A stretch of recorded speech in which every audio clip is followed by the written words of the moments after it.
70% ya watu wana mawazo ya biashara au miradi mikubwa, lakini ni 10% tu ndio wanasubutu kuanza. Tatizo lako sio mtaji, tatizo lako ni kudhani unahitaji kuona kazi yote ndipo upige hatua ya kwanza. Utafiti unaonyesha kuwa ugaili huongezeka kwa 80% pale unapofanya jambo lionekane ni kubwa mno. Tunazidiwa na ukubwa wa mwisho, tunasahau udogo wa mwanzo. James Clear kwenye kitabu chake cha Atomic Habits anatupa kanuni ya dakika 2. Anasema unapotaka kuanza tabia mpya inapaswa kuchukua chini ya dakika 2 kuifanya. Usiseme nitaandika kitabu leo, sema nitaandika sentensi moja. Usiseme nitafanya mazoezi saa nzima, sema nitavaa viatu vya rundo. Ukianza, nusu ya kazi imekwisha. Mel Robbins kwenye The 5 Second Rule anathibitisha kuwa unadilisha la sekunde 5 tu kati ya wazo na kitendo. Hesabu 5, 4, 3, 2, 1, kisha nenda kachukua hatua. Ukizidisha hapo, ubongo wako utatengeneza visingizio vya kukua kisaikolojia ili usianze.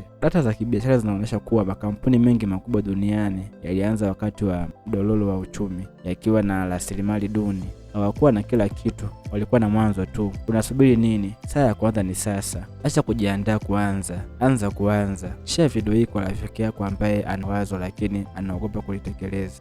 Mimi ni Daniel Ngao. Tukutane katika mwisho wa ushindi.